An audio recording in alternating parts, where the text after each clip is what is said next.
Hello friends, welcome to my YouTube channel. आज इस video में हम बात कर रहे हैं पूरे लूसेंट जीके की निचोड़ की।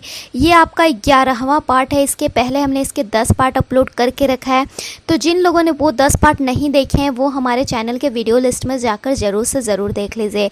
इसके साथ साथ मैं आपको बता दूँ, ये जो सभी क्वेश्चन हैं वो आपको SSC, NTPC, IBPS, SI, police, group D सभी आने वाले एग्जाम्स के लिए बहुत ही ज़्यादा इंपॉर्टेंट होने वाली है। तो चलिए शुरू करते हैं। सबसे पहला सवाल आपके स्क्रीन पे दिख रहा होगा। केंद्रीय सड़क परिवहन मंत्री नितिन गडकरी ने हाल ही में किस राज्य में 16 राष्ट्रीय राजमार्ग परियोजनाओं का उद्घाटन और शिलान्यास किया? केंद्रीय सड़क परिवहन मंत्री, जैसा कि आप सभी को पता है, नितिन गडकरी है। इन्होंने हाल ही में राज्य में 16 राष्ट्रीय राजमार्ग परियोजनाओं का उद्घाटन और शिलान्यास किया। वह कहाँ पर किया? अगर आपको इसके आंसर्स पता है तो जल्दी से जल्दी कमेंट बॉक्स में कमेंट कीजिए। मैं आपको बता दूं, यहाँ पे मैं आपको डेली बताती हूँ 30 सवाल। आपको 30 सवाल की कोशिश करने हैं कि आप हमें आंसर दिए, जिसमें से आपके शुरू में 5 करेंट अफेयर्स के क्वेश्चंस होते हैं, उसके बाद आपको लूसेंट के बुक से क्वेश्चन साइड किए होते हैं। तो चलिए शुरू करते हैं। तो मैं आपको बता दूं, यह मणिपुर में किया गया है, ऑप्शन नंबर ए।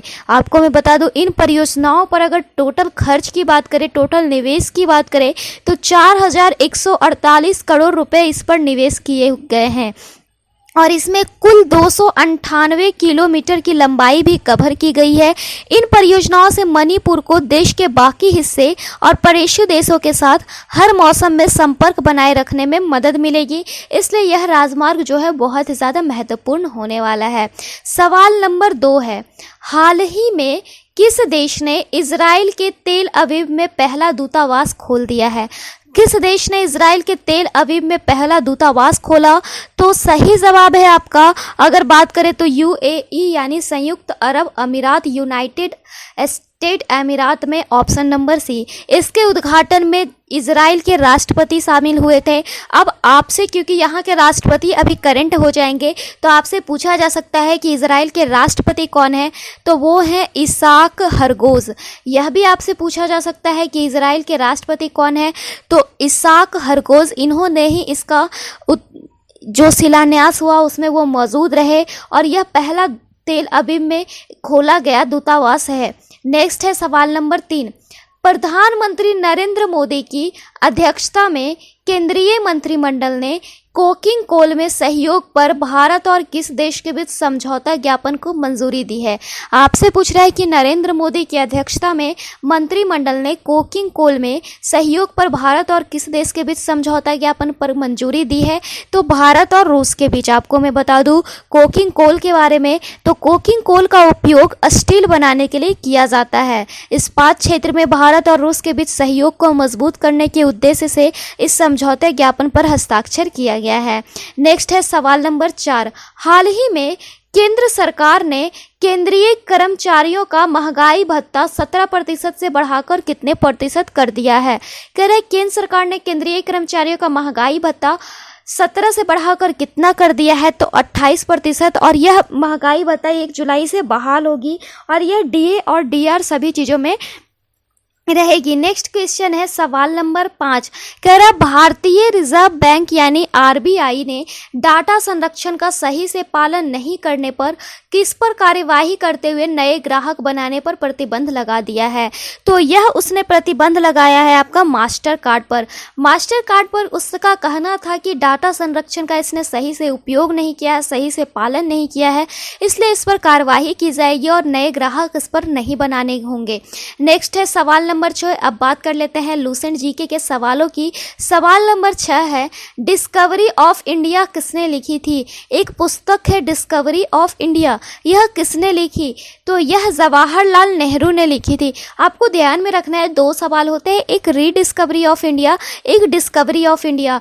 तो रीडिस्कवरी ऑफ इंडिया के लेखक है मेघनाथ देसाई, जबकि डिस्कवरी ऑफ इंडिया के लेखक है जवाहरलाल नेहरू। आपको मैं बता दूं इसके बारे में, तो वर्ष 1944 में अप्रैल से सितंबर के बीच, आपको ध्यान में रखना है, वर्ष 1944 के अप्रैल से सितंबर के बीच अहमदनगर जेल में इस पुस्तक को उन्होंने लिखी थी। इस पुस्तक में सिंधु घाटी सभ्यता से लेकर आज़ादी तक विकसित हुई भारत की बहुविध समृद्ध संस्कृति, धर्म और जटिल अतीत को वैज्ञानिक दृष्टि से विलक्षण भाषा शैली में बयान किया गया था। और फिर जैसा कि हमने बोला, rediscovery of India Meghnath Desai ने लिखी। अगला सवाल है आपका सवाल नंबर 8। शीतकाल में हैंडपंप का पानी गर्म होता है, क्यों? शीतकाल में हैंडपंप का पानी गर्म हो जाता है, यह क्यों होता है? तो यह इसलिए होता है क्योंकि पृथ्वी के भीतर तापमान वायुमंडल के तापमान से अधिक होता है। जबकि ग्रीष्मकाल की बात करें तो ग्रीष्मकाल में भूगर्भीय जल की अपेक्षा वायुमंडल का तापमान अधिक होता है और पानी ठंडा हो जाता है। नेक्स्ट है सवाल नंबर 9। ठंडे देशों में शीतकाल में झीलें जम जाती हैं। नीचे का पानी छोड़कर कितने डिग्री सेंटीग्रेड या फ़ारेनहाइट पर झीलें जमती हैं ठंडे देशों में? तो यह जमती है 0 डिग्री सेंटीग्रेड पर। आपको मैं बता दूं, ठंडे प्रदेश में शीतकाल में जब वातावरण का तापमान गिरते गिरते 0 डिग्री सेंटीग्रेड तक पहुंचता है, तब झील और तालाब में पानी की ऊपरी सतह तो बर्फ में बदल जाती है, जबकि नीचे की परत 4 डिग्री सेंटीग्रेड वाले पानी के रूप में रहती है। तो आपसे पूछा था सिर्फ ऊपर के परत के बारे में, अगर नीचे के बारे में पूछता तो 4 डिग्री सेंटीग्रेड, और नीचे के पानी को छोड़कर बोला तो 0 डिग्री सेंटीग्रेड। सवाल नंबर 10। आपको 4 ऑप्शंस दिए गए हैं, access, Unix, MS DOS, Windows 98। इसमें से आप विषम पद को चुनिए। तो विषम है एक्सेस, कैसे है चलिए देखते हैं। तो मैं आपको बता दूं, यूनिक्स, MS DOS, विंडोज़ 98 ये सभी जो है ऑपरेटिंग सिस्टम के प्रकार हैं, जबकि MS एक्सेस जो है माइक्रोसॉफ्ट द्वारा विकसित डाटाबेस प्रबंधन प्रणाली है। नेक्स्ट है सवाल नंबर 11। स्टोर्ड प्रोग्राम की अवधारणा किसने शुरू की थी? स्टोर्ड प्रोग्राम की अवधारणा किसने शुरू की? John von Neumann, Charles Babbage, Blaise Pascal या जॉन मैचली? तो मैं आपको बता दूं, स्टोर्ड प्रोग्राम की अवधारणा जॉन वॉन न्यूमैन ने शुरू की। कंप्यूटर के संदर्भ में इसकी अवधारणा शुरू की गई और यह 1940 के दशक के कंप्यूटर वैज्ञानिक जॉन वॉन न्यूमैन ने शुरू की। नेक्स्ट है सवाल नंबर 12।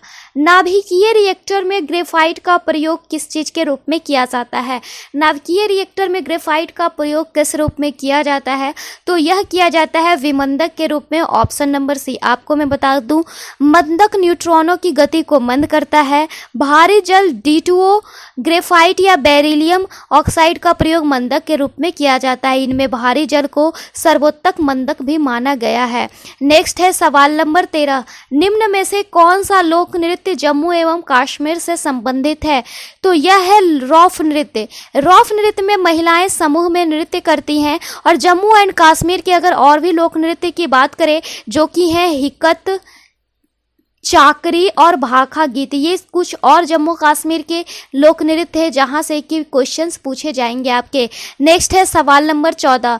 आधुनिक हिंदी साहित्य का अग्रणी साहित्यकार कौन है? तो यह है भारतेंदु हरिश्चंद्र। आपको मैं बता दूं, भारतेंदु हरिश्चंद्र को आधुनिक हिंदी साहित्य तथा हिंदी रंगमंच का पितामह माना जाता है। इनकी विद्वता से प्रभावित होकर विद्वत जनों ने उन्हें भारतेंदु की उपाधि प्रदान की थी। सवाल नंबर 15। कौन सा लोक नृत्य राजस्थान से संबंधित है? तो रौफ के बारे में तो हमने जाना, यह जम्मू कश्मीर से है। तो अगर राजस्थान की बात करें तो यह है सुईसीनी। आपको मैं बता दूं, इसके अलावा गिंद, चक्री, गंगोर, तेरह ताल, ख्याल, खुल्लन, लीला, झूमा, सुईसीनी इत्यादि राजस्थान के लोक नृत्य हैं। जबकि रौफ की बात करें तो यह जम्मू कश्मीर का नृत्य है। झोरा की बात करें तो यह यूपी और उत्तराखंड की नृत्य है और विधि की बात करें तो यह आंध्र प्रदेश की नृत्य है।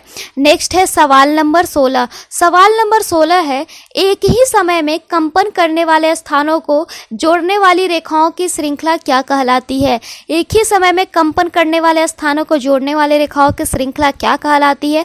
तो यह कहलाती है सहभूकंप रेखाएं। सहभूकंप रेखाएं वह रेखाएं हैं जो एक ही समय में कंपन करने वाले समान स्थानों को जोड़ती है। समभूकंप रेखा की अगर बात करें तो समभूकंप रेखा वह है जो भूकंपीय लहरों द्वारा उत्पन्न समान परिमाण अथवा आघात वाले क्षेत्रों को मिलाती है।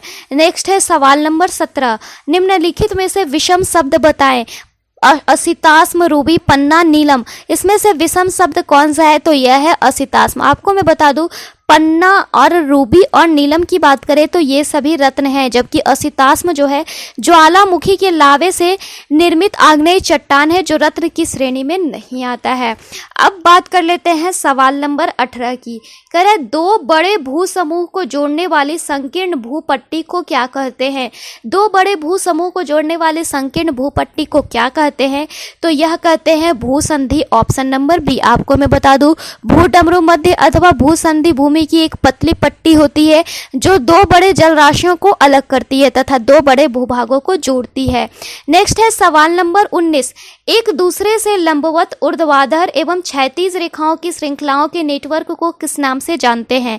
एक दूसरे से जो लंबवत होती है, ऊर्ध्वाधर होती है, क्षैतिज होती है, उन रेखाओं की श्रृंखलाओं के नेटवर्क को हम किस नाम से जानते हैं? तो भौगोलिक समन्वय। आपको मैं बता दूं, इसके तहत मानचित्र में स्थान निर्धारण के लिए अक्षांश और देशांतर रेखाओं का प्रयोग किया जाता है। सवाल नंबर 20।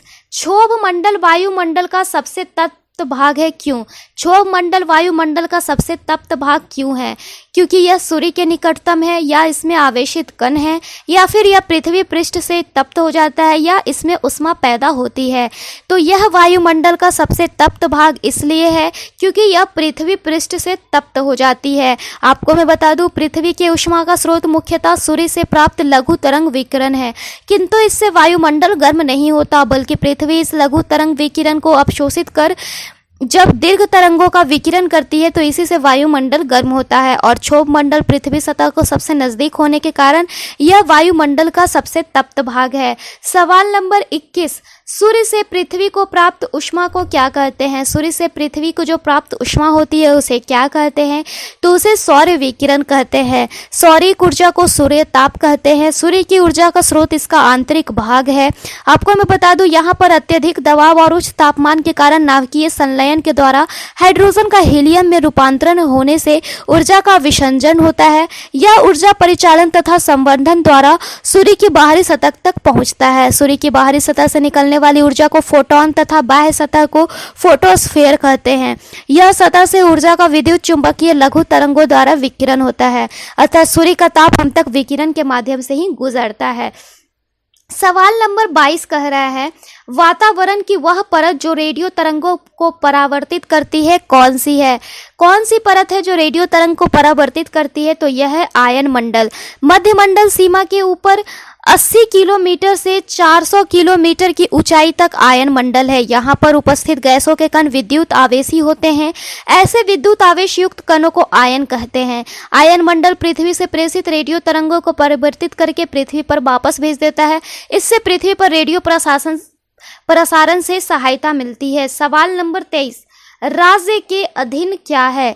तो राज्य के अधीन है आंतरिक एवं बाह्य दोनों संप्रभुता। जी हाँ दोस्तों, राज्य के 4 अनिवार्य तत्व हैं, जिसमें जनसंख्या, राज्य से क्षेत्र, सरकार एवं प्रभुसत्ता या संप्रभुता।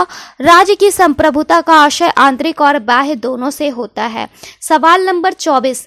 पंचशील के सिद्धांतों का प्रस्तावक कौन था? तो यह था पंडित जवाहरलाल नेहरू थे। ये शांतिपूर्ण सह अस्तित्व के सिद्धांतवादी थे, जिन्हें 1954 की भारत चीन संधि में औपचारिक रूप से प्रतिपादित किया गया। एक दूसरे की क्षेत्रीय अखंडता और संप्रभुता के लिए आपसी इसमें सम्मान की बात की गई, अनाक्रमण की बात की गई, एक दूसरे के आंतरिक मामलों में हस्तक्षेप न करने की बात की गई, समानता और पारस्परिक लाभ की बात की गई, शांतिपूर्ण सह अस्तित्व की बात की गई। सवाल नंबर 25। राष्ट्रपति द्वारा राज्यसभा के सदस्यों के नामांकन का नियम किस देश के संविधान से लिया गया था? तो यह आयरलैंड के संविधान से लिया गया था। आपको मैं बता दूं, अनुच्छेद 80(1) के अनुसार राष्ट्रपति राज्यसभा के लिए 12 सदस्यों का नामांकन कर सकते हैं। तो आपसे अनुच्छेद पूछेगा तो अनुच्छेद 80(1) का, और कितने सदस्य का? तो 12 सदस्य का। उसी तरीके से अनुच्छेद 80(3) के तहत राष्ट्रपति द्वारा नाम निर्देशित ये 12 सदस्य वे होंगे जिन्हें साहित्य, विज्ञान, कला और समाज सेवा के संबंध में विशेष ज्ञान या व्यवहारिक अनुभव हो। सवाल नंबर 26। स्वतंत्र भारत की लोकसभा का पहला अध्यक्ष कौन था? तो वो थे जीवी मावलंकर, ऑप्शन नंबर डी। इनके कार्यकाल की बात की जाए तो इनका कार्यकाल 15 मई 1952 से लेकर 27 फरवरी 1956 तक था।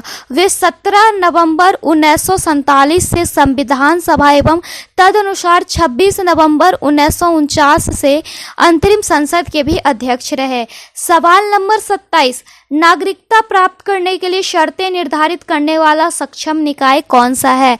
तो यह है संसद। आपको मैं बता दूं, भारतीय संविधान में अनुच्छेद 11 के अनुसार संसद नागरिकता प्राप्त करने का अधिकार का विधि द्वारा विनिमय करती है। नेक्स्ट है सवाल नंबर 28, नाना फडणवीस का मूल नाम क्या था? तो यह था Balaji Janardan Bhanu, option number D. सवाल नंबर 29, शिवाजी का गुरु कौन था? तो यह था रामदास, ऑप्शन नंबर बी। आपको मैं बता दूं इसके बारे में, शिवाजी के बारे में कुछ बातों को, तो इनका जन्म 1627 में पूना के निकट शिवनेर दुर्ग में हुआ। इनके पिताजी का नाम शाहजी भोसले तथा माता का नाम जीजाबाई था। शिवाजी का व्यक्तित्व पर सर्वाधिक प्रभाव उनकी माता जीजाबाई तथा संरक्षण एवं शिक्षक दादा कोंडदेव का पड़ा। इनके गुरु का नाम समर्थ रामदास था। नेक्स्ट है सवाल नंबर 30, आज का आखिरी क्वेश्चन, उस मराठा राजा का नाम बताइए जो औरंगजेब से बहादुरी से लड़ा।